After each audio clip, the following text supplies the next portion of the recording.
Саламатсыздарбы, урматтуу угармандар? Агайдын устаттык өнөрү китебинен номер 37 сабак окуучулардын билим сапаты деген эмне деген тема боюнча маалымат аласыздар. Сабакты даярдаган Салтанат Бейшенова, Талас облусу. Алгач сабактын планы менен таанышып алыңыздар. Бүгүнкү чыгарылышта эмнелер тууралуу сөз болмокчу? Биринчи, билим сапаты деген эмне? Экинчи, билим сапатынын критерийлери. Үчүнчү, өз алдынча билим алуу жөндөмү.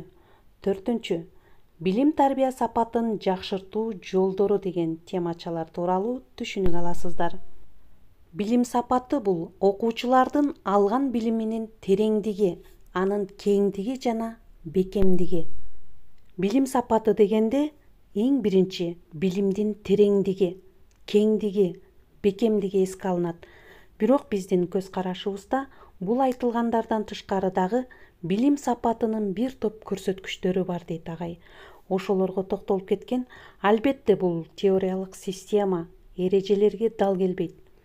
Теориялык аныктама эрежелерди илим чөйрөсүнүн окумуштуулары эң сонун бере алышканына күмөнүбүз жок дейт.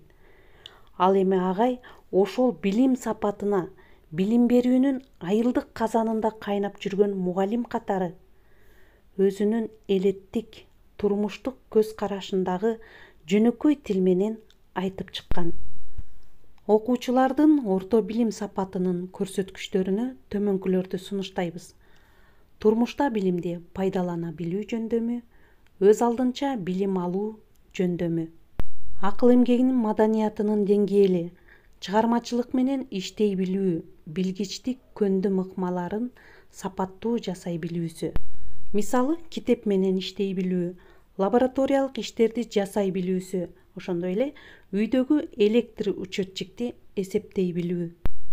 Өз алдынча маселе мисалдарды эсептөө, эссе, дил баян жазуу, энциклопедия түшүндүрмө сөздүк менен иштей билүүсү, адабий чыгармалардын оригиналын, монографияларды окуу, ошондой эле интернет, компьютерди пайдалана билүүсү.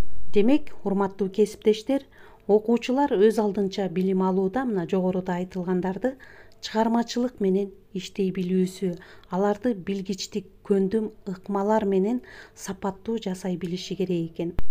Сабагыбыздын 4-чү планына келдик. Билим тарбия сапатын жакшыртуунун жолдору. Көңүл буруңуздар, урматтуу кесиптештер, окуучуларга сапаттуу билим тарбия берүү бул мектеп мугалимдердин эле проблемасы эмес. Бул жалпы коомдун иш жүзүндөгү зарыл маселеси болушу керек. Агай 1991 жылдан баштап билим берүүгө үй-бүлө, айыл өкмөт, мечит, акимият, айыл аксакалдары, жалпы коомчулукту тартуу боюнча эксперимент болгондугун айтат. Биринчи, билим сапатын жакшыртуу бул коомдун билим маданиятка мамилесин жакшыртуудан, билим баалуулугун көтөрүүдөн башталат. Мектеп, мугалим биринчи кезекте билим сапаты менен бааланышы керек. Ата-энелер өз баласынын билим сапатына көңүл буруусун, жоопкерчилигин көтөрүү керек. Окуучуларды дифференциалдуу жөндөмүнө жараша программа менен окутуу керек. Предметтик программаларды окуу китептерин жөнөкөйлөтүп, түшүнүктүү, жатык тил менен сапаттуу жазуу керек. Окуучулар өз алдынча билим алуу ыкмасын, акыл эмгегинин маданиятын үйрөнүүнүн үстүндө иш алып баруусу кажет. Көңүл буруңуздар, урматтуу кесиптештер, бул жерде дагы агай эң сонун ойду айткан экен. Мугалимдерге сабак өткөндүгү, сааты үчүн эле эмес, сапаты үчүн акы төлөө керек. Мектеп жетекчилигин, директор, завучту баалоодо эң биринчи кезекте билим тарбия сапаттарын эске алуу керек. Билим сапатын жакшыртуу үчүн окуучуларды билимге кызыктырып, эң башкысы аларга өз алдынча билим алуунун, изденүү ыкмаларын үйрөтүү зарыл.